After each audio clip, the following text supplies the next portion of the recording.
Hi, and thank you so much for taking the time to join this financial wellness series. This video is the first video in the series, and it is the longest, but it does kind of introduce everybody into what this financial wellness series adventure is going to be like. Before we get started, I do want to introduce myself. My name is Sarah Norton, and I am a wellness specialist. So that being said, I am definitely not a financial specialist of any type. I did go through a certification process that I'll tell you about in a minute to be able to do this training, but I do want to make sure that everybody understands and is comfortable with the fact that I am not a financial advisor.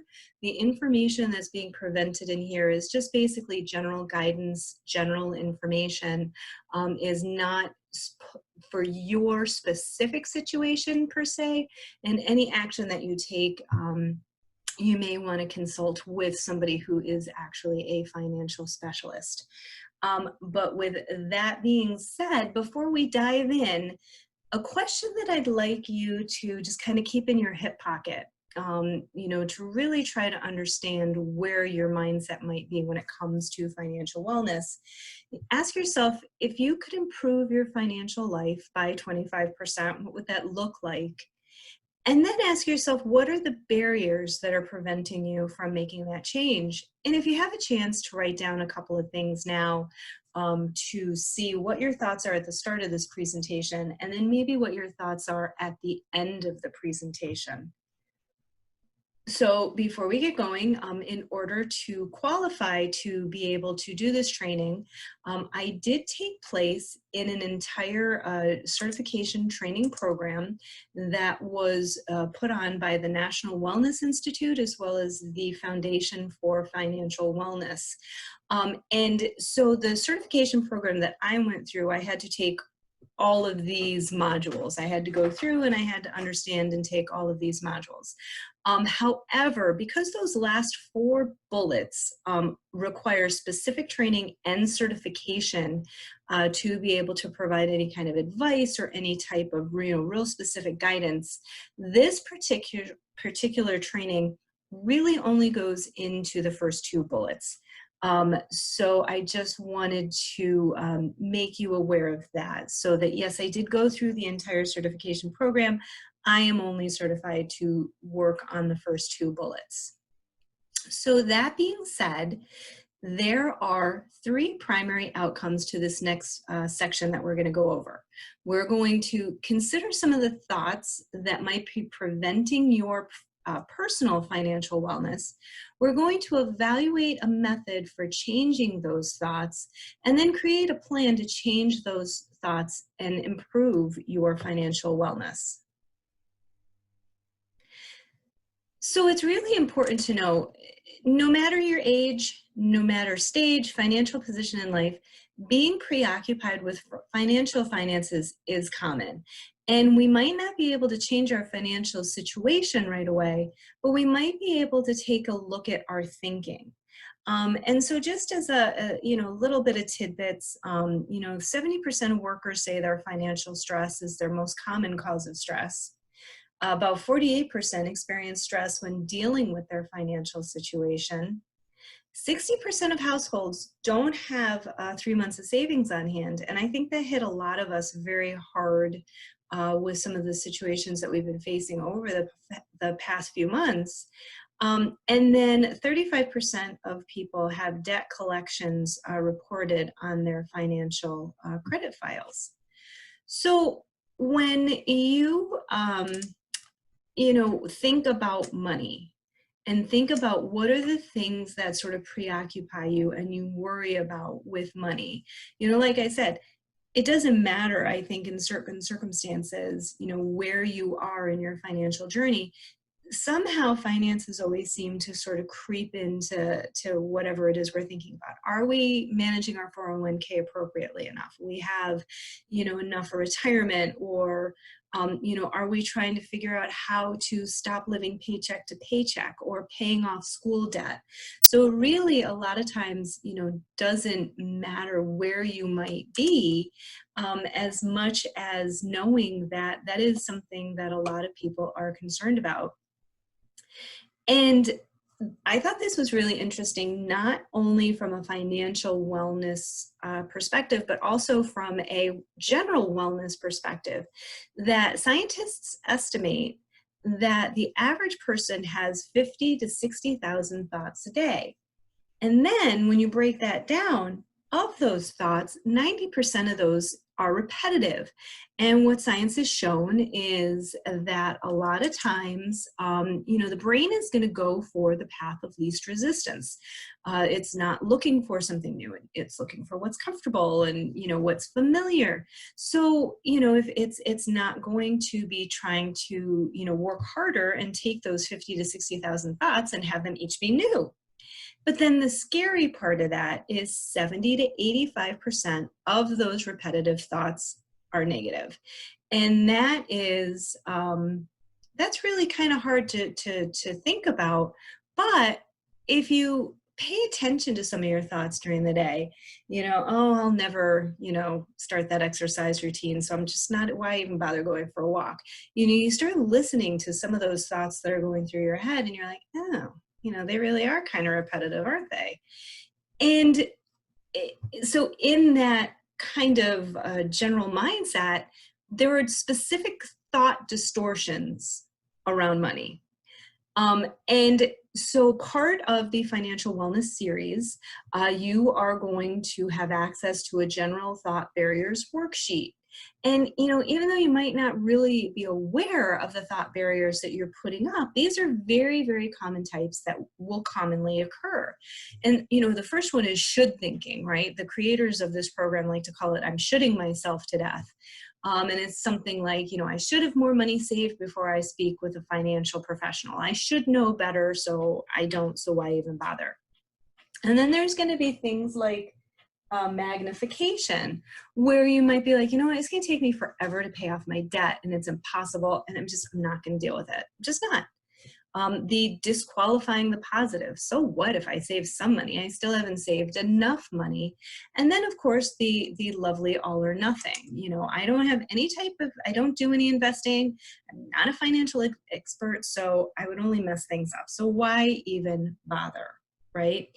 And so if you have a chance during this Financial Wellness series to check out the General Thought Barriers worksheet, it's going to give you some tips and guidance around understanding some of the thought distortions that you may have around money, and then how maybe you can reframe that. And believe it or not, those are also things that you can practice in everyday other forms of wellness as well, from exercising to eating, right, to, whatever.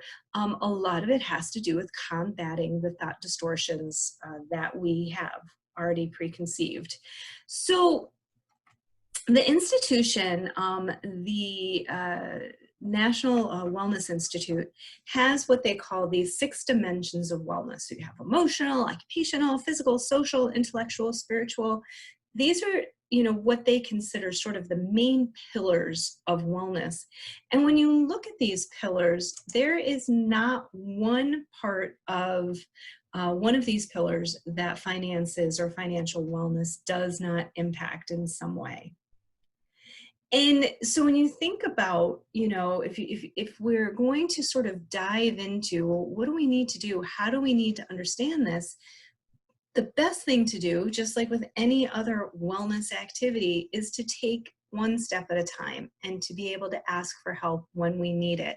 Just like nobody expects you to be a medical health expert, or nobody expects you to be a physical health expert, nobody expects you to be a financial health expert either. And that's why there are the experts out there. And that's why it is okay to not feel like you have to go into it alone. And the first step is really understanding your financial identity And that's got to include, the family members in your home, and then working towards having these common goals, working towards understanding goals, budgets, savings, debt management, growing your savings and your long-term care planning and your planning for retirement. These are all really incredibly important parts of figuring out how to work towards healthy financial behaviors and hopefully eliminating some of the stress and anxiety that go along with finances.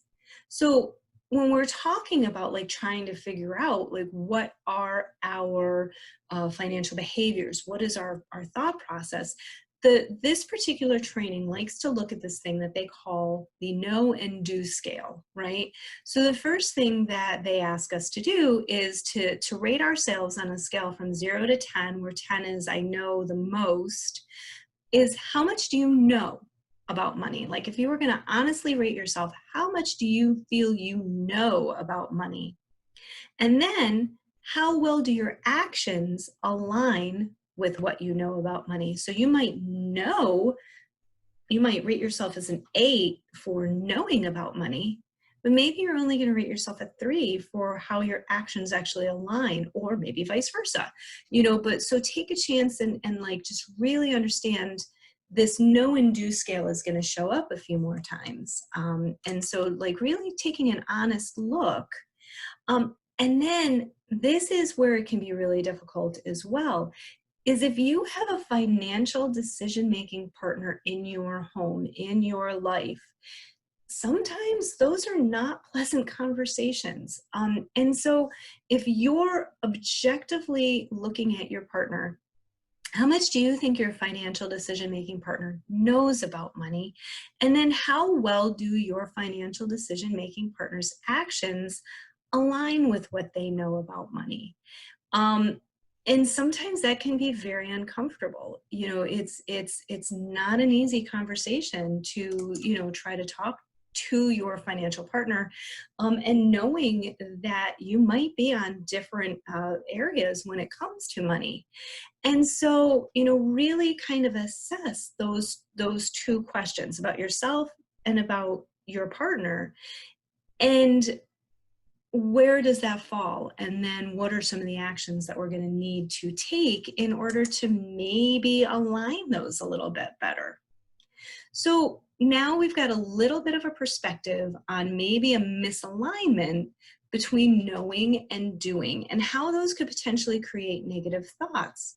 So what we're going to do is we're going to look at some specific examples of how struggles around budgeting can amplify those negative thoughts. So during this section, we're going to have 3 objectives, and those objectives are going to be identifying a thought barrier, which is preventing you from creating or keeping a budget, as I said, the B word, developing a framework through the know and do models, and the 4 bucket models to improve your financial wellness, and then also creating a plan to change specific behaviors around budgeting to improve your financial wellness.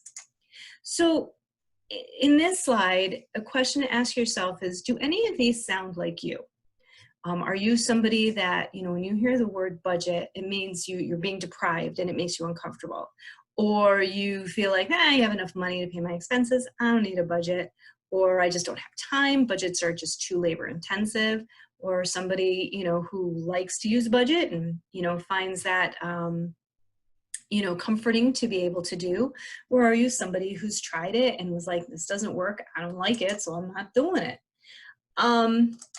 So again, like I mentioned, the know and do thought or alignment scale is something that's going to come up a few times, right?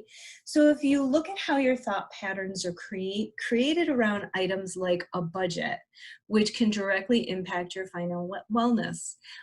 So now you kind of need to take a look at what yours and your financial decision-making partners know and do about budgeting.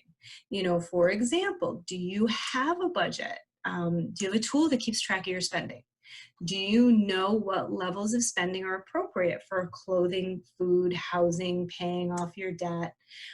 Do you know how to categorize your spending? And then once you've asked yourself those questions, do you have a process to keep track of it? Are you adjusting it each month, to maybe proactively understand known spending that might be coming up, like holidays or car maintenance? Do you have defined categories of spending to help you keep track of expenses? Do you have a plan to tackle any debt that you have and know maybe even when you might take that off? And then here's a fun one. Do you hold maybe a meeting with your family to review your spending? Or, I'm sure everybody's favorite, are you having those tough family conversations sometimes around spending? And so how can some of those misalignments create negative thoughts um, about finances, right?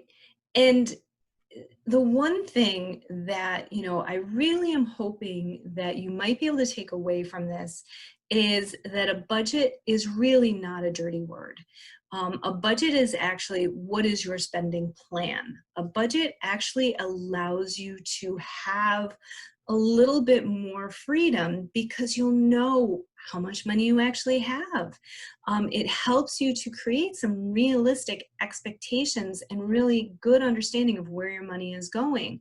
So a nice way to look at this is overspending actually means going without, because you're putting yourself into these more risky circumstances. Whereas a budget is actually a situation that's helping you take control.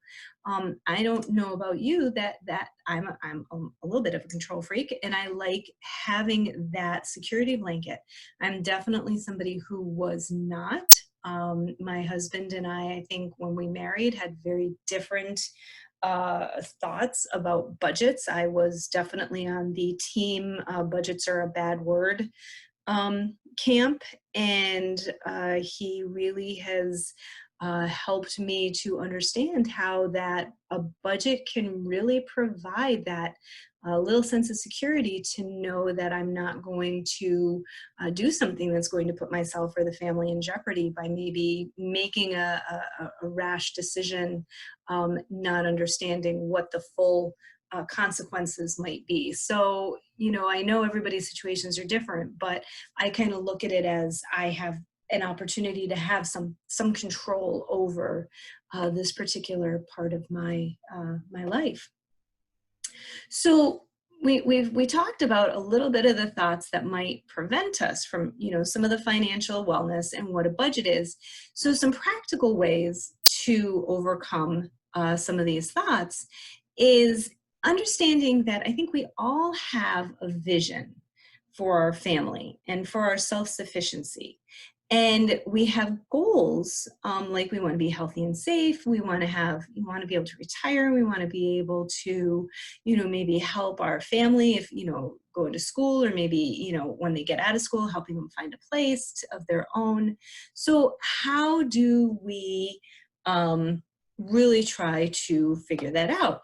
And so the way that this presentation sort of helps you go into is maybe looking at it as a bucket for every dollar. Having your first bucket being your most important bucket are the have-to-haves, right? So in your have-to-haves, it's going to be things like your mortgage or your rent, utilities, food, gas, emergency account savings. That really does need to be in the have-to-have bucket. And I know that's a hard one for people to sometimes, feel confident doing that. Maybe I'm wasting my money and I'm putting it into this first bucket. But that emergency account savings is crucial. We'll talk about that a little bit more later. Then there's going to be the want-to-haves, right? I mean, a lot of us, I think, over the past few months, we've really had a chance to evaluate what are some of those, must-haves that we used to think were must-haves, and now those have kind of gone into, well, they're nice, it's nice to be able to go out to a restaurant every once in a while. It's nice to be able to go to the movies. It's nice to be able to maybe get a new picture for the house, or everybody must have a garden gnome, but that was a joke. But those definitely go into the want to have buckets. I think we've all kind of shown ourselves, yeah, there are some things that we enjoy, but our lives don't end or become drastically less enjoyable if we're not able to go out to a restaurant every week. Another bucket we need to make sure we're planning for, obviously, is near term, right? Taxes are taxes are taxes. They're going to happen. Same with things like insurance. And, if you live in a home, or if you have a car, you're going to have home repair, auto repair. It's just a fact of life. And then maybe you want to plan for a near-term situation like a summer vacation. We will get those again at some point. But that those are things that, maybe we want to be able to put some dollars aside because we know those are things that are going to happen. And then finally, a bucket for our future, being able to think about retirement, being able to think about, how old is your car? Maybe you're going to need to get a new car at some point, but really looking at those things. Maybe you have a child who's you want to try to save some money for college or other endeavors for that child after they're done with their high school education. So, it's really important to think about that. So when you think about where you are right now with your financial position, you're kind of looking at these buckets, and it's a really interesting way to kind of look at it. Okay, where are you right now when you're looking at these buckets? Do you feel like you're putting things appropriately into the buckets? What areas do you struggle with the most? And then are there ways that maybe if you're aligning your understanding, your vision, your goals with the buckets, does it help to alleviate any of the struggles that you may be having? And this is an example of a budget tool, and it is included in the Wellness Series information that you have received. The most important thing, though, is there's not one budget tool that is the best. The best budget tool is the one that you will use. So for some people that might be an Excel spreadsheet, some people that might be an app, some people that might be a piece of paper, an actual old-time journal entry sort of thing. It doesn't matter. Whatever works for you and your family is the appropriate one to use. But the important thing is to really try to find a way to figure out how to make and use a budget, and then understanding too that just because you create a budget doesn't mean it's a static document that will never change.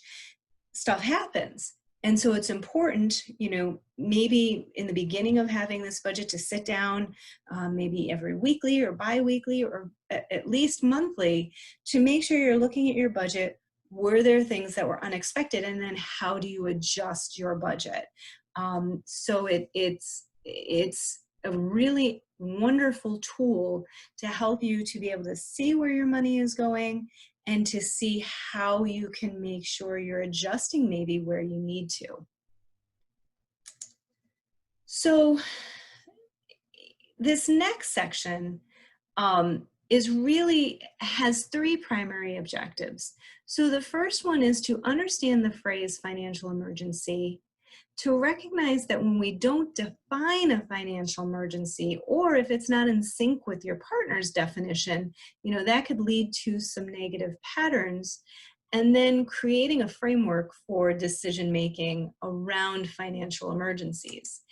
And so, there's a couple different ways to apply the know and do model to an emergency. How can you budget for an emergency, right? By nature, right, by definition, emergency is something unexpected that you're not planning for. We can start by taking a look at what we know and do around defining a financial emergency. Do you have a definition of what is a financial emergency? Do you know how much you should have in your emergency fund? And then what were the last 3 emergency spends that you had? Everybody's emergency situation is going to potentially be a little bit different, right? So these are some questions to ask you, and I'm not going to tell you which one is which one. It could be different for each of you. You could, be somebody whose kids have cavities every year. So you might say, well, yeah, obviously that's something you plan for. Or you could have a situation where you've had, 18 years where your child hasn't had any cavities, and then all of a sudden they have 4.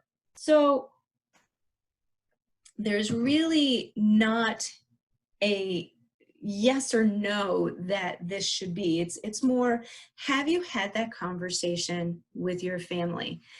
Is an emergency fund, the water tank,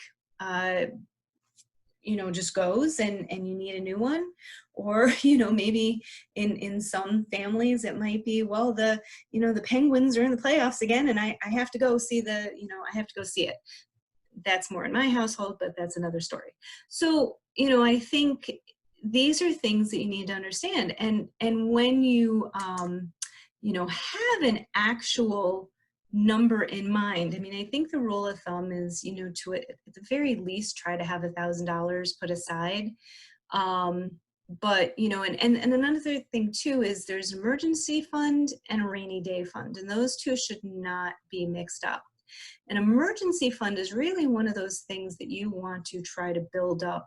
And like I said before, if these past few months have shown us anything, it's that it's so vitally important to try to have some money on hand for, emergency situations. I don't really think any of us saw the events that have taken place over the past few months happening. So this was a situation that impacted everybody one way or another. So having that emergency fund it is just so important. Rainy day fund, probably in my situation, would be more, I'm going to put some money aside, and if the Penguins do end up in the playoffs, maybe I have enough in that rainy day fund. So, understanding in your household and in your family, what is an emergency and what is something maybe you should plan for. So we've started to get a little bit of a better understanding on our thoughts about planning for a financial emergency, so we can have a chance to maybe talk a little bit about paying off debt. And again, not to be repetitive, but it's one of those opportunities to do the whole know and do thing for both yourself and your partner. And ask yourself, how much do you know about the best way to pay off debt?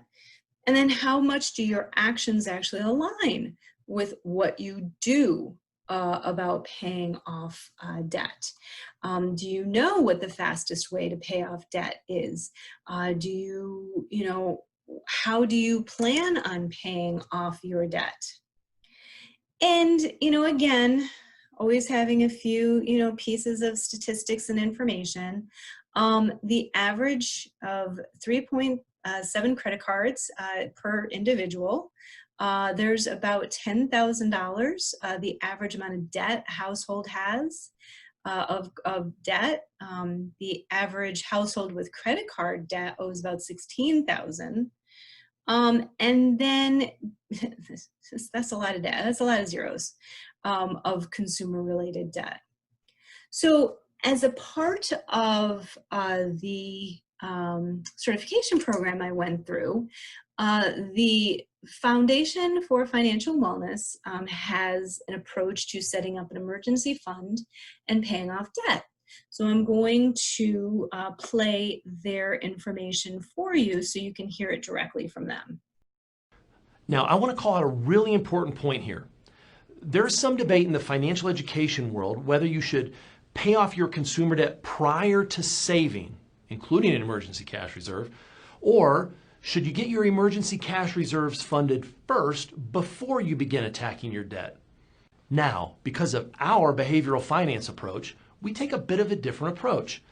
We believe it was behavior or habits that got us into this mess, and it's going to be newly learned behaviors or habits that's going to get us out. The first step to fixing this sinking ship is to stop any more leaks. We do this by creating an initial emergency cash reserve as fast as humanly possible. This is a fraction of the fully funded emergency cash reserve, but it's still enough to cover most emergencies. If you're looking for help with what this number should be for you or your family, I would suggest that it is at least $1,000, and then most people probably don't go above $2,500. So I'm sorry to be too abrasive here, but imagine for a minute that you or a loved family member, if their life depended on you coming up with $1,000, how creative would you get? I'm guessing you would begin selling every worldly possession and doing any and extra kind of work that you were capable of. This is the mindset I'm suggesting that you must have here. I mean it. Get this initial emergency cash reserve funded now. Not tomorrow, not next week. Take action today on this one. By the way, a byproduct of you accomplishing this is the chemical reaction in your brain that makes you feel great about winning. You can build momentum from this short-term fuel and begin the first of many compounding positive behaviors and new habits. Now, once you have an initial emergency cash reserve established, then you can focus on debt elimination. Then once the consumer debt is gone, go back and fully fund your total emergency cash reserve. By the way, without debt payments, you'll get this funded quickly, and it will feel great. And more good feeling chemical releases from the brain. You'll continue to propel yourself in your new financial reality. There are many debt elimination methods that you could choose from. Keep in mind, much like the budget, the best debt elimination method for you is the one that you'll actually use. So one of the things too that I just want to make sure I'm saying is we're not advocating for you to go out and sell all your worldly possessions, but I think the point that he was trying to make was it's vitally important to maybe take a look at what it is you are spending, and is there anything in that spend that maybe could be put into a separate savings account. Like, are you going to Starbucks or Dunkin' Donuts every day? Are you buying your lunch every day? Could that money be put into an emergency fund to help you get to that point where you have at least that cushion so you're not continuously utilizing credit cards or other debt vehicles to keep yourself afloat?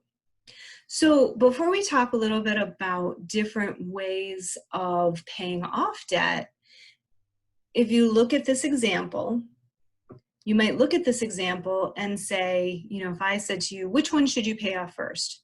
You might look at it and say, well, I'm obviously going to pay off let's say the highest debt one first, right? Or the highest interest rate. So a lot of times everybody's like, well, yes, this is the definite way you should do it, or no, this is how you do it. So let's find out a little bit about what our financial people suggest. Now, the mathematical approach works by having you choose one of your outstanding debts, but this is the one that has you choose the debt with the highest interest rate. So let's say, for an example, that's the furniture store credit card. This balance can be paid off the soonest by making minimum payments on the other debts while attacking the debt with the highest interest rate.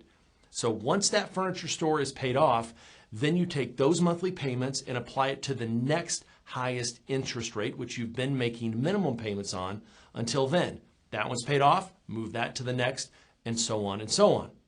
Although this strategy is mathematically efficient, it can be difficult to stay focused when you're tackling a large debt with a high interest rate. So maybe you need some motivation, which our next approach provides.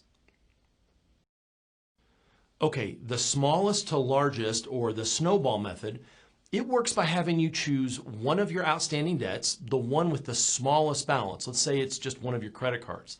This balance can be paid off the soonest because it has the least amount to pay on. While paying the minimum on the other items, you pay the most you can on that top line item until it's completely paid in full. Then you take what you were paying on that top line item and roll it down or snowball to the next line item, continuing to make minimum payments on the others. It gets paid off, move that amount down, and so on and so on. Logically, we understand that paying off the higher interest rates will save us money over time. However, Building new habits and beliefs takes time. And for those of us who are not ready to make debt reduction a top priority, a boost of confidence is a great first step in moving forward. Now, you might be wondering if you should pay off the highest interest rate debt first or the smallest debt balance first. Here's the good news. Both systems work. Regardless of how you choose to pay off your debt, by creating a plan and then sticking to it, you are accomplishing the goal of getting out of debt. And as you do, your thoughts around money will continue to change and mature. And as you take action, your feeling of accomplishment will put your be, do, have model into overdrive. The most important thing to remember is to choose an approach and then refine the model to fit your situation over time. And it's really important to remember that, not one size fits all. You are not going to be able to, get everything done maybe the same way that your sister did. Or maybe your dad says, well, you have to do it this way, but that's just not going to be motivating for you. It doesn't matter. The most important thing is to figure out what's going to work for you, what's going to work for your family in your situation. And then celebrate. And celebrating doesn't necessarily mean, going out and buying something. But, just like when you have accomplishments, when you have, you've stuck to a fitness regimen for a certain period of time, a kid passes a spelling test, you've, maybe achieved a certain, you ran a 5K or something. Celebrate, do something nice for yourself. And, again, be creative. That's one of those tricks whenever you're doing anything in wellness, is not to reward yourself with something that caused some of the negative behaviors in the first place, but do something nice for yourself. Maybe, it's taking a walk in the woods. Maybe it's listening to some music. Maybe it's, for somebody corny like me, it would be stickers. I don't know. But whatever it is that will make you feel good about your accomplishments, celebrate, pat yourself on the back. So other areas that you can have an opportunity to really take a look at some of your financial awareness and some of the tools and resources available to you. So in addition to really sitting down, trying to come up with a budget, really trying to understand how you think about money, what you do with money, is knowing too, and I know it's mid-season right now when we're doing this, but in a few months we are going to be going into an open enrollment situation. It's not a situation, but we're going to be going into open enrollment for our benefits. And so this is really great time to kind of take a look at your current benefits. Are you taking advantage of an FSA, a flexible spending account, or an HSA, health savings account? An HSA is going to be for employees who are enrolled in high deductible plans. FSAs are, for employees who are not enrolled in those plans. But each of those are, savings accounts where you have an opportunity to put some money aside, pre-tax dollars. It's important to know an FSA is, mostly use it or lose it. An HSA is one of those accounts that can kind of, grow with you. This is not a benefit overview. We'll do that later on in the year, but really understanding the benefits that the company does offer to you and how can that help you with some savings and some of your cost management. Are you taking full advantage of your 401k? For employees who are with Legacy Gatehouse Media, our current 401k administrator is T. Rowe Price. Have you gone onto their site? Have you played with some of their tools? They have some great tools and resources to not only look at retirement planning, but other savings planning as well. So they have some great tools and resources. Are you using medical expense budgeting resources? TouchCare is a concierge service that we currently have as a benefit. They can help you go over, some of the benefits that you have. Are you utilizing everything to the best of what's being offered to you? There's certain services that are covered free of charge? Are you, getting the most bang for your buck when it comes to your benefits? And also getting in touch with Excelis. Excelis is our current medical provider, and they, have the opportunity to kind of, look at, what it is you've utilized. Are you using providers who are in network? What other savings opportunities might you have? And then really trying to find a way to figure out how to create an emergency fund. And what are some of the little things that you can do to try to save money? Eat out less. And I think, like I've said before, if these past couple months have, showed us anything, it's like, what kind of cooking at home and being creative can be fun. That can be relaxing.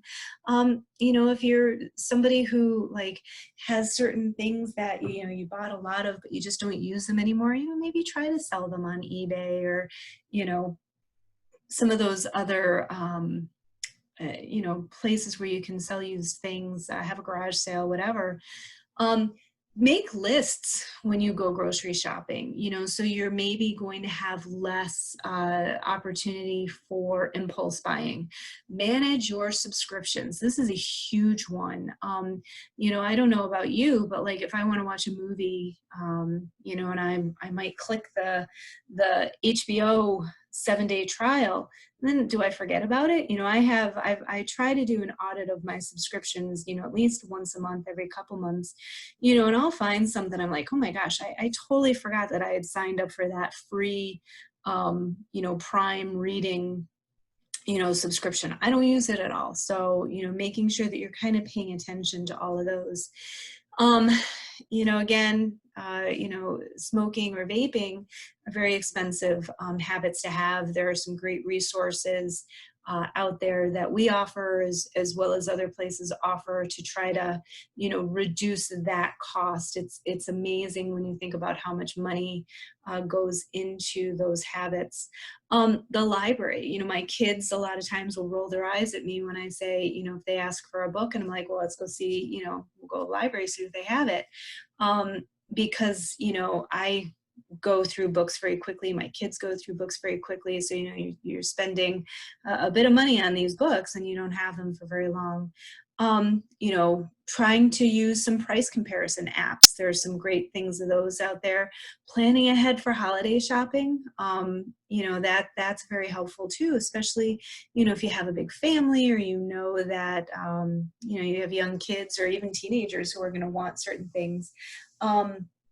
Really trying to have a plan for that because it's coming. And then just don't lose sight of the big picture. It's overwhelming. Just like, I said earlier, nobody expects you to be perfect at financial wellness, just like nobody expects you to be perfect at health and fitness and other areas. And there are people out there who definitely want to help you to be able to achieve your goals. So as I mentioned, there are some really incredible resources that we do have. It can be very tricky to try to know where and how to get information, and especially money too, because you never really know who to trust. And our 401k administrator right now is T. Rowe Price for Legacy Gatehouse Media. They have incredible information on their site when it comes to planning, when it comes to, assessing maybe, different buckets for savings. It's not all about 401k. It is about, general savings and budgeting and understanding how to manage your finances. I can't promote employee assistance program enough. There's two parts of employee assistance program that I think are very important to this particular training. The first one is, actually three. The first one is any stress or anxiety when it comes to finances. We've all gone through some incredible situations right now. They have mental health professionals who really are able to help you with any anxiety or stress that you may be dealing with, especially when it comes to finances. They also have professionals who can help with communication. If you are somebody who does have a partner at home who is, equally responsible for finances, or you have to have these conversations about budget and finance and all these things, those aren't always exactly easy conversations to have. So Employee Assistance Program does have professionals that can help you, how do you talk about that without, maybe your partner feeling like they're being attacked? How do you have this conversation that's kind of a back and forth so you both understand what your goals are, and how to achieve those goals? How to actually talk so you feel like you're being heard, and how to listen so that your partner feels like they're being heard as well. And then the other component that Employee Assistance Program has as well is they have financial consultant service available as well. So if you get in touch with our Employee Assistance Program, they can put you in touch with a financial specialist who usually will meet with you the first time for about up to an hour and go over maybe how to budget, how to maybe, look at some of, if you're having any creditor or issues, how to communicate with some of your creditors. And then if you guys decide that you are going to go on for sessions beyond that, there may be a fee, but at least for that first time that you call in, you will at least during that free hour walk away with some type of action plan to help you move forward with some of your financial goals. And lastly, as I mentioned before, of course, but not least, we have Touch Care, who can help you on the benefit side, sort of look at your benefits. Are you making sure that you're doing everybody, all of your providers are in network, looking at some of your bills, and same with Excelis as well. They can help make sure that you are staying in network. And both of those organizations really want to make sure that, you understand the benefits that are available to you, and make sure that you're savvy and aware of the money that you are spending for your health care. So there's a lot. That was a lot of information. I do promise you that the other presentations that are being offered in this series are a lot shorter. They're anywhere from like 10 to 15 minutes each. This is the most in-depth one, and probably because I'm incredibly babbly, but I hope that you are able to take a couple of things away, especially maybe really looking at some of the thought barriers that you have when it comes, to financial wellness, how those thought barriers and those repetitive negative thoughts might impact you in many areas, and then maybe encouraging you to take a look and figure out how to budget and how to establish a budget that may work for you and your family. And then finally, just again, understanding you're not alone. There are tools and resources available to you to help you with your financial wellness. So I hope you enjoy the rest of this series. I thank you very much for your time, and I hope you have a great rest of your day.